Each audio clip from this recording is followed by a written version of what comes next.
Does Israel belong to the Jews? Here's the question, and here's the answer up front. Yes. And the case for that answer doesn't rest on one argument. It rests on four and almost never get made together. There is a historical case. There's a historical case which built entirely on inscriptions, excavations, and documents that do not require anyone to believe anything. There's a religious case built on the oldest continuously practiced territorial claim in the region, and there is a political and also legal case built on the actual documentary record of the international system that carved up the modern Middle East. And there's a secular national case that has nothing to do with the theology at all. A case built on statelessness, persecution, and the same right to self-determination that dozens of other 20th century nations exercised. Most debates about Israel pick one of these four lenses, knock it down, and declare the whole question settled. Someone attacks the religious claim and thinks they have refuted Israel's existence. Someone attacks the 1947 partition map and they think they have refuted 3,000 years of history. That's not how you evaluate a claim this old and this layered. The honest way to answer does Israel belongs to the Jews is to run the question through all four lenses separately, because each one is answering a slightly different question and each one independently lands on yes. So let's do this properly. I mean, not sloganeering, not a single cherry-picked verse, not a single treaty, because a treaty clouds waved around out of context. Yeah, the actual record. I mean, the archaeology that keeps getting pulled out of the ground, whether anyone wants it or not. The ancient inscriptions carved by the people who had every reason to lie and didn't need to. The documents of the international system that formally created the modern Middle East. And the lived history of a stateless people who eventually stopped waiting for the world's permission to stop being stateless. Four lenses, one conclusion, reached 4 separate times. So let's start with the historical claim. I mean, this is the driest, most falsifiable version of the argument. The archaeological and textual record. This is the version that doesn't require anyone to believe in anything, right? It just requires a reading what has been dug out of the ground. Much of it by the archaeologists working under no religious or political mandate at all. The earliest known reference to a people called Israel outside the Bible comes from an unlikely source. It's an Egyptian pharaoh bragging about crushing the Merneptah Stele, a black granite monument discovered in Thebes in 1896 and dated to roughly 1207 BCE. It records Pharaoh Merneptah's military campaigns to Canaan. Near the end of the inscription, in a boast about pacifying the region, it is said, Israel is laid waste. Israel waits, its seed is not. The boast was empty, however. Israel obviously survived, but the inscription proved something important on its own terms. By the late 13th century BCE, Israel was already a distinct, recognizable people in this land, established enough that an Egyptian pharaoh considered defeating them worth carving into stone. It's more than 3,000 years ago, and it's not a claim from the Bible, it's a claim from Egypt's own royal archive about a people Egypt fought and wanted the world to know it had fought. 4 centuries later, the second major piece of outside corroboration arrives, and this one names, in 1993, archaeologists excavating at Tel Dan in northern Israel uncovered a black basalt stele, a victory monument carved by an Armenian king boasting of his own military triumph. Line 9 of the inscription contains the phrase "Be David," and it's an Armenian word, which literally means the house of David. It's the earliest reference to the Davidic dynasty found anywhere outside the Hebrew Bible, dated to the 9th century BC, written not by Israelites, praising themselves, but a hostile neighboring king naming the kingdom he would found and the royal house that ruled it. This is about as strong as ancient corroboration gets, an enemy's own monument confirming that a Judean royal house called the House of David existed, was distinct enough to be named, and was worth boasting about defeating. So put these two artifacts together, and you already have outside non-Jewish, non-religious confirmation spanning from roughly 1207 BC to the 9th century BC. A people called Israel established in this land, a royal Judean dynasty ruling from it, but attested by people who had no reason to flatter them.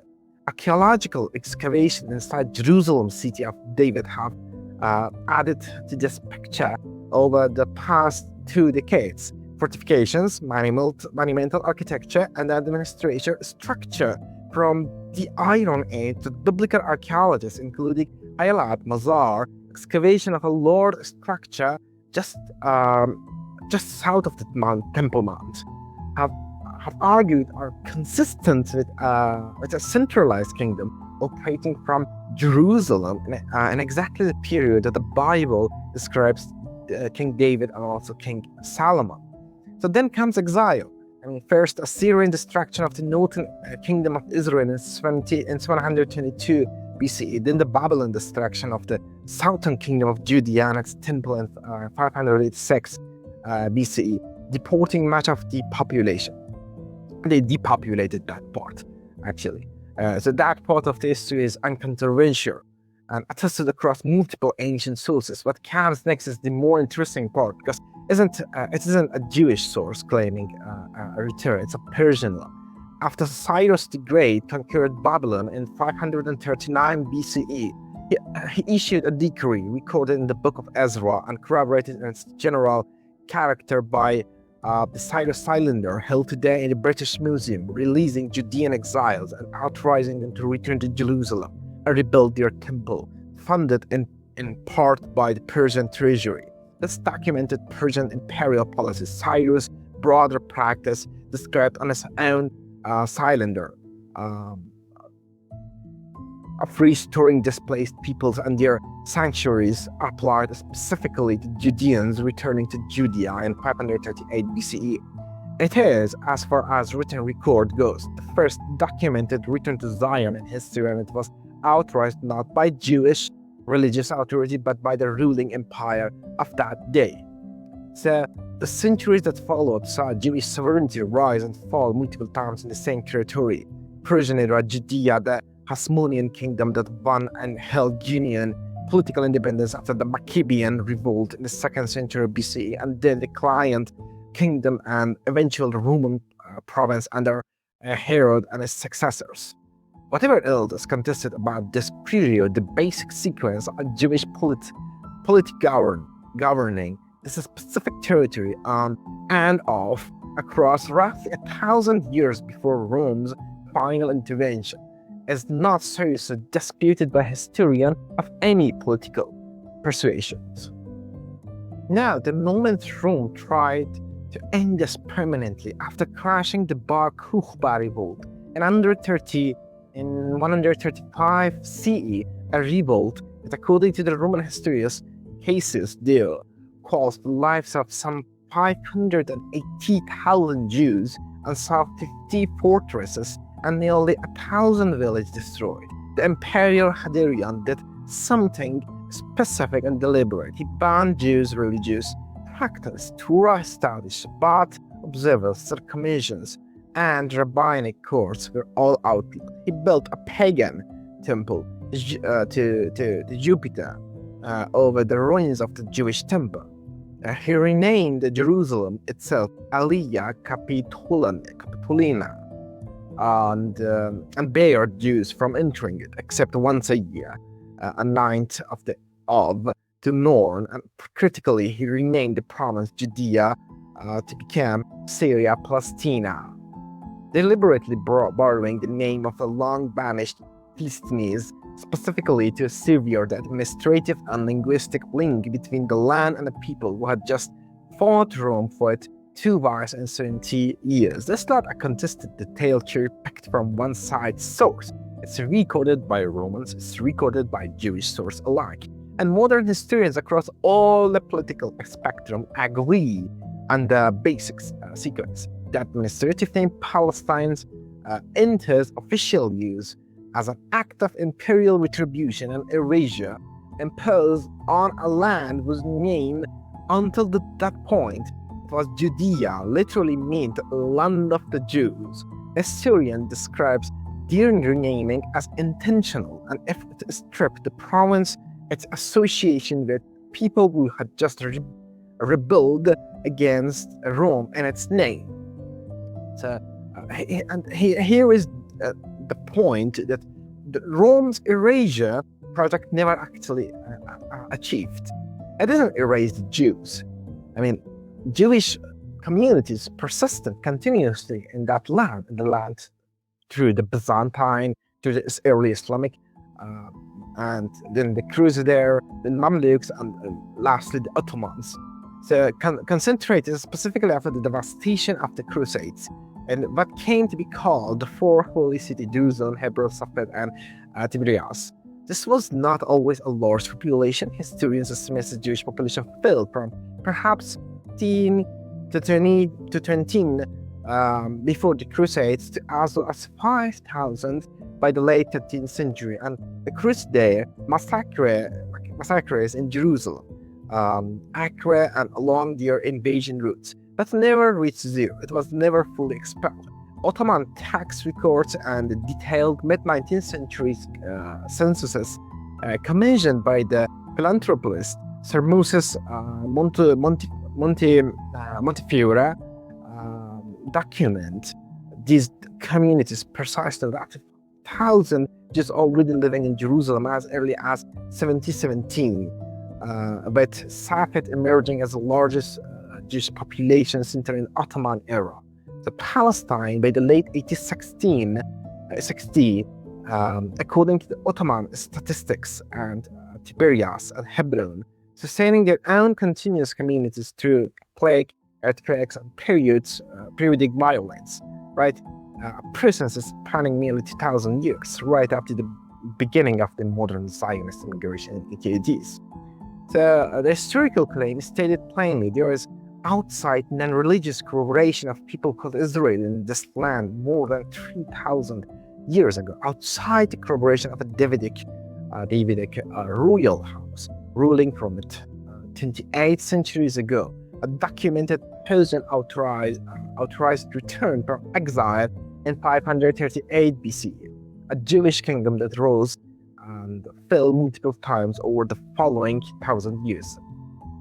A documented Roman campaign of deliberate erasure in 135 CE, including the very act of renaming the land Palestine, Syria Palaestina, specifically to sever it from its Jewish population, and a documented unbroken Jewish population living inside that land for the entire 2,000 years that followed, right up in the era of modern immigration. That's not a history of people showing up in 1948 with no prior connection. It's a story of people Rome tried quite explicitly to erase and never managed to.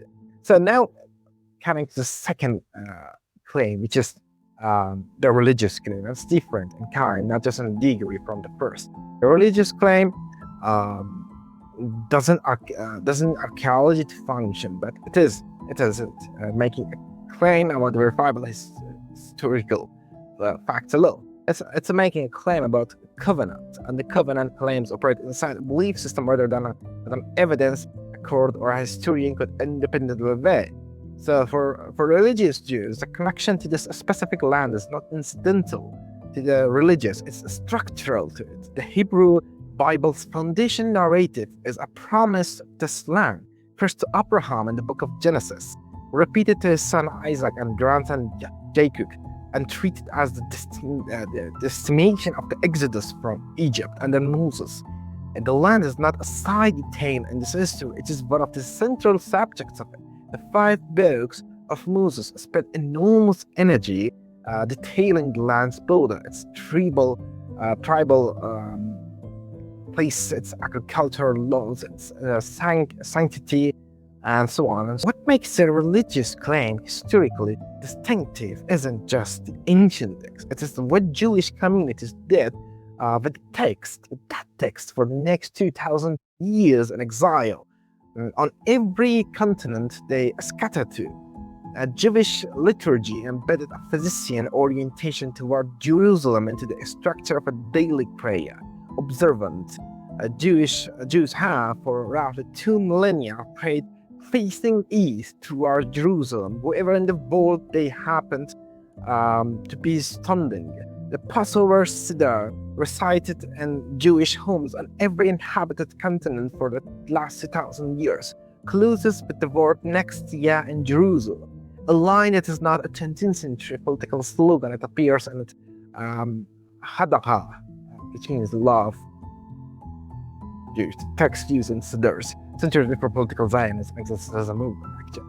So the daily Amidah prayer, recited 3 times a day by observant Jews, contains direct petitions for the rebuilding of Jerusalem, mourning customs, wedding customs, and groundbreaking glass at a Jewish wedding is traditional and just another remembrance of the destruction of the temple in Jerusalem. The entire liturgical calendar is treated through with this land as a live present reference point, not a distant territory. So here's a question: what does this claim can and cannot establish? This worth being precise about. Because overstating it doesn't. That's the argument of favors. The religious claims powerful and arguably decisive for people who held the belief system that generates it.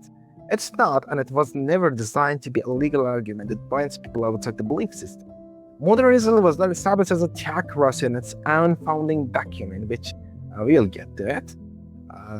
It doesn't rest its legal claim on divine right alone. It's also worth noting, because the series will return to this. The religious Zionism or secular Zionism were historically distinct and sometimes openly hostile movements. Many of the founders of this state were secular or actively anti-religious, and some of the most religious Jewish communities in Europe were, for complicated theological reasons, opposed to the Zionist project entirely, called the Holocaust. So what the religious claim does establish clearly is this: the connection between the Jewish people and the specific territory is not a 19th century political invention grafted onto convenient ancient text after the fact. It's the oldest continuous that practiced territorial attachment in the region, older than Islam, older than Christianity's institutional claim to this same land, and maintained daily in liturgy by a diaspora with no political power to enforce it for the next 2,000 years before there was a state of Israel to argue about. So now the lens that actually carries weight in international law and diplomacy, because unlike the first two, this one doesn't depend on archaeology or belief. It depends on documents that the international system itself produced, negotiated and ratified through its own formal institutions. Start with the context. During the First World War, as the Ottoman Empire, which had ruled this land for 4 centuries, collapsed, the victorious Allied power made a series of overlapping and sometimes contradictory wartime commitments about the future of the Middle East, including the 1966 Picot, if I'm reading it correctly, agreement dividing Ottoman Empire territory into British and French spheres of influence. Inside the context, on November 2, 1970, British Foreign Secretary Arthur Balfour wrote to the Lord Rothschild, a leader of the British Jewish community, on behalf of the British cabinet. His Majesty's government view that favored the establishment in Palestine of a national home for the Jewish people, and will use their best endeavors to facilitate achievement of this object, being clearly understood that nothing shall be done which may prejudice the civil and religious right of existing non-Jewish communities in Palestine, or the right and political status enjoyed by Jews in any other country. Read that carefully. It's a great power commitment to a Jewish national home, explicitly and deliberately paired with a protection clause for the non-Jewish population already living there. Both halves of that sentence matter, and both halves became foundational to everything that followed, including decades later the disputes over whether the second clause was ever adequately honored. A private letter from one government is not international law, however. What turned it into something closer to that was a sequence of formal multilateral ratifications over the following 5 years. In April 1920, the Allied powers, Britain, France, Italy, and Japan, with the United States observing, met at San Remo Conference in Italy and formally confirmed the pledge and Balfour Declaration as part of the post-war settlement, assigning Britain the mandate for Palestine and France the mandate for Syria and Lebanon. The London Times reported at that time that this was seen as embodied in the People's War, the only second policy the Allies could adopt towards the Jewish people. 2 years later, on 24 July 1922, the Council of the League of Nations, entire former international governance system of the era, with 51 member states, approved the final mandate for Palestine text based on Article 22 of the League's own covenant.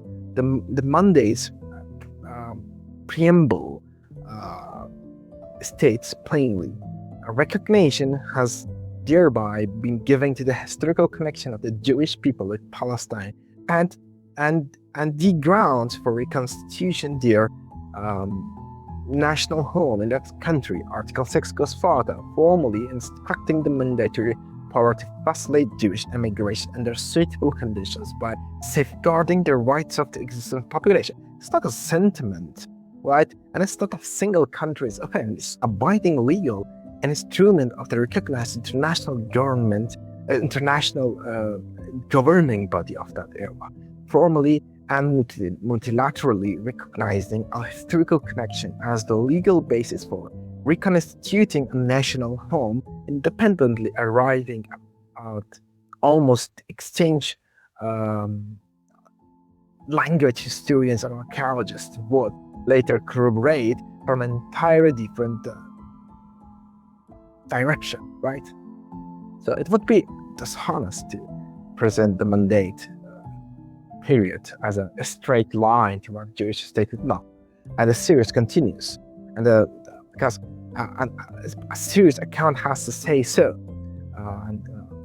I mean, the nearly 3 decades of British rule over Palestine were marked by growing Arab opposition to Jewish immigration, and serious inter-communal violence in 1920-21, and specifically the 1929 riots and 36-39 Arab revolt, and a British government that increasingly tried to manage the contradiction it had created by walking back its own commitments. The 1939 White Paper sharply restricted Jewish immigration to Palestine, a restriction that would prove catastrophic in its timing, landing just as European Jews most desperately needed somewhere to go. By mid-1940s, Britain had concluded the mandate was unworkable and referred to entire question in the newly formed United Nations.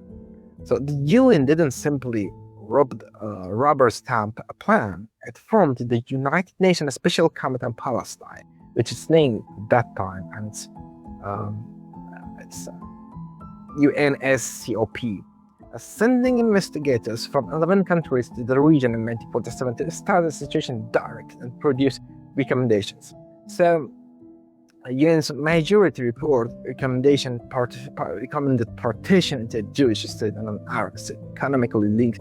A minority report proposed a single federal binational state instead. On 29 November 1947, the General Assembly voted on a version of the majority plan, Resolution 181, the Partition Plan. It passed 33 in favor and 13 against, 10 abstentions. Then on 14 May 1948, the day before the British mandate formally expired, the Jewish leadership in Palestine didn't merely accept a UN recommendation. They issued their own declaration, and it's worth reading closely because it deliberately grounds the new state's legitimacy in more than one registered at once, stacking the historical, religious, and legal claims together rather than arresting any single one. It opens the land of Israel was the birthplace of the Jewish people. Here, their spiritual, religious, and national identity was shaped.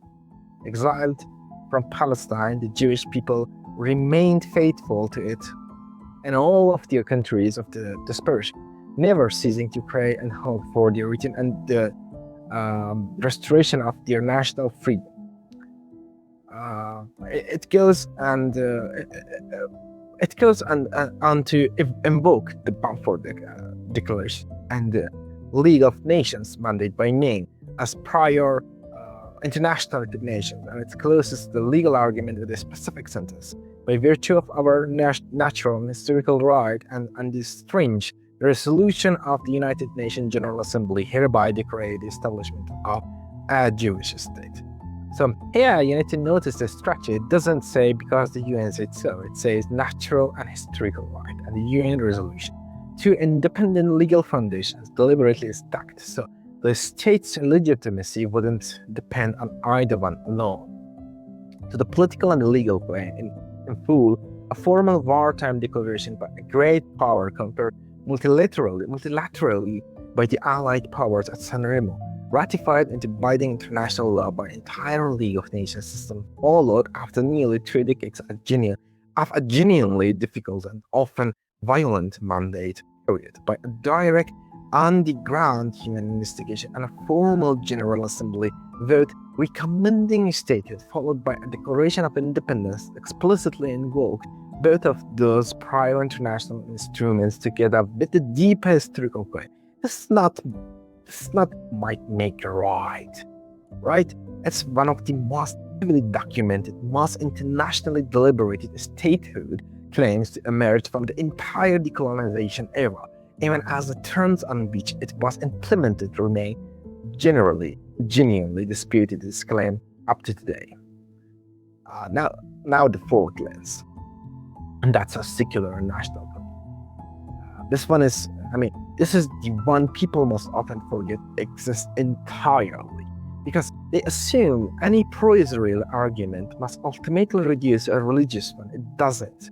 Zionism as an organized political movement was founded and led overwhelmingly by secular Jews responding to a very secular, very material problem. Statelessness gets people killed, and 19th century Europe and a 20th century proving it over and over with escalating brutality. Theodor Herzl, the founder of modern political Zionism, was not a rabbi, and he didn't found the movement on theological grounds. He was a secular, largely assimilated Austro-Hungarian journalist covering the Dreyfus Affair in Paris in 1894. Watching a French army officer, a Jew, convicted of treason and fabricated evidence while crowds outside the courtroom chanted for Jewish blood. In France, the country that had been the first in Europe to grant Jewish full civil emancipation a century earlier, Herzl concluded from this that Jews would never be fully safe as a tolerated minority in such someone else's nation-state, no matter how assimilated, patriotic, or legally emancipated they become. His answer was not religious redemption. It was the same answer nearly every other stateless 19th century ethnic group in Europe was independently reaching for: national self-determination, a state of one's own answerable to no other people's tolerance or goodwill. That argument didn't start with Herzl, however. It predated Herzl, and it didn't need the Holocaust to become urgent. It was already urgent, decades the ground in the Russian Empire, and waves of pogroms swept Jewish communities across the Pale of Settlement beginning in 1881-82, and again with notorious 1903 and Kishinev pogrom, which killed dozens of Jews and destroyed hundreds of homes and businesses in a single coordinated outburst of violence.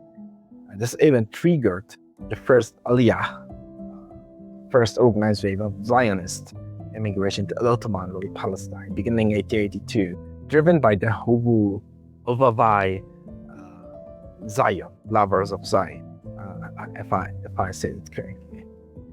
It's a movement responding directly to the 1881-82 pogroms. Its second larger wave, the second Aliyah, brought roughly 35,000 immigrants between 1904 to 1914. Again, concentrated from the Russian Empire, again driven substantially by the aftermath of the Kishinev and the failed 1905 Russian Revolution's anti-Semitic backlash. This is the demographic and ideological engine of the early Zionist settlement, not abstract theology, but people fleeing documented repeated little violence, choosing organized national return, or waiting for European liberalism to finally include.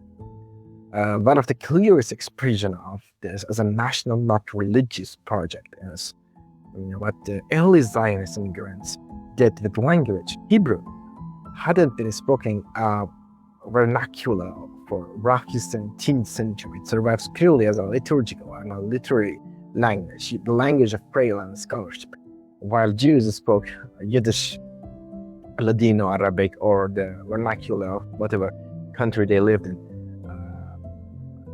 Eliezer ben Yehuda, who arrived in Ottoman Palestine in 1881, made it his life work to force Hebrew back into daily spoken use. Reportedly insisting on Hebrew-only speech in his own household, completing the first modern Hebrew dictionary and coining hundreds of new words for the concepts the ancient language had no vocabulary.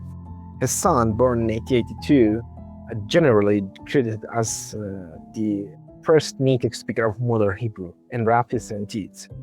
By 1922, under the British mandate, Hebrew was formally recognized as one of the Palestine's three languages alongside English and Arabic. This is now, by most linguists' account, the only fully successful full-scale revival of a dead vernacular language in human history. And it was driven by a secular nationalist conviction, not by rabbis. The moral urgency of Jewish statehood reached its sharpest point not with the Holocaust itself, but in the years immediately before it, when the international community had a direct, well-documented opportunity to prevent the scale of that fall and largely decline. And in July 1938, delegates from 32 countries met at the Evian Conference in France, convened at the initiative of US President Franklin Roosevelt, specifically to address the growing crisis of Jews trying to flee Nazi Germany and Austria. Nearly every country attending, including the United States, Britain, and Canada, explained why it couldn't meaningfully raise its own immigration quotas. The Australian delegate stated plainly, as we have no real racial problem, we are not desirous of importing one. Only the Dominican Republic offered to substantially loosen its restriction. So the conference produced no binding commitment. The Nazi government's own press response noted, with open satisfaction, however, astounding it was that countries criticizing Germany's treatment of Jews were unwilling to open their own doors when given the chance. A year later, in 1939, the German ocean liner St. Louis, carrying roughly 900 Jews refugees, was turned away first by Cuba and then by the United States and Canada and forced to return to Europe. Historians estimate roughly a quarter of its passengers were later murdered in the Holocaust. Then came the Holocaust itself, the systematic industrialized murder of 6 million Jews by the Nazi state and its collaborators, carried out while the doors that might have saved a meaningful fraction of them had already demonstrably been closed. The moral logic of the Jewish statehood after 1945 was not the Bible's as the Bible says so. It was a people who can be murdered by millions when every door in the world stays shut to them, cannot depend on anyone else's goodwill, tolerance, or hospitality for their own survival. Immigration. So here, sovereignty, the ability to control your own borders, your own immigration, your own defense, was the only guarantee that had ever actually mattered, and Europe had just spent a decade proving it in the most extreme terms available. So, what actually this secular Zionism built. This is why, modern Israeli national identity from its founding, it's built on institutions that have nothing to do with the scripture. The revival of a spoken national language described above, the kibbutz movement, and explicit secular socialist agriculture, and communal project, a functioning parliamentary democracy with independent courts, competitive elections, and a free press established from the state's first year, and citizenry drawn not just from religious movements and religious motivations, but from the same principle of the national self-determination. Dozens of other 19th century people, from Ireland to India to the dozens of African and Asian states that gained independence in the same post-war decades, invoked to justify their own sovereignty. None of that required anyone to believe in divine promise. It required a repeatedly persecuted, demonstrably stateless people concluding, as a matter of collective self-determination, that they would no longer be subject to other nations' decisions about what they got to exist at all. So does Israel belong to the Jews? Run it through every lens that actually matters, one at a time.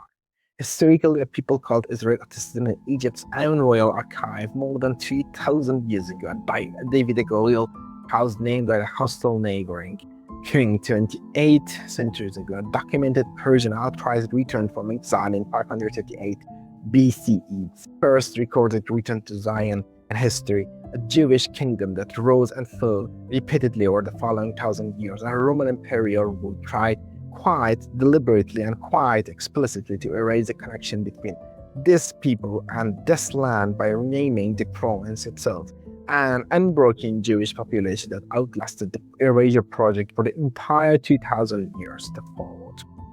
Religiously, the oldest community continuously practiced territorial attachment in the region, embedded in daily prayer, in the words spoken at every possible Seder, in the direction observant Jews have faced when they pray for 2,000 years before modern politics touched any of.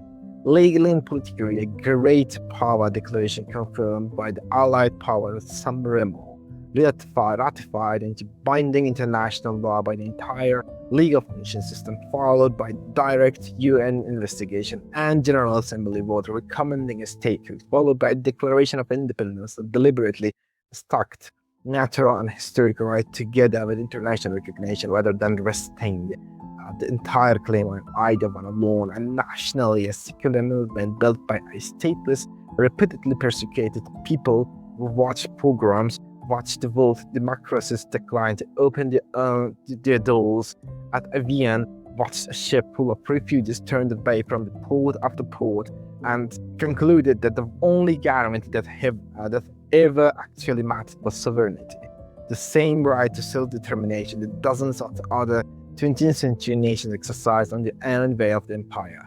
4 separate arguments, 4 separate kinds of evidence: archaeological, liturgical, legal, diplomatic, and historical political, all for coverage independently on, yes, that is the case, made honestly, including the part of the record in the 1947 land allocation and imbalance. The genuine and unresolved Palestinian conflict don't resolve cleanly in anyone's favor.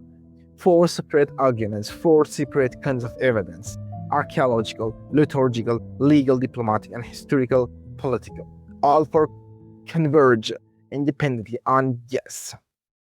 So the next episode goes back to the very beginning of that history, the kingdom, the exile, and the 2,000 years of beating, because you cannot understand why this question matters until the 1st century without understanding exactly how long the Jewish people have already been as it. Thank you very much.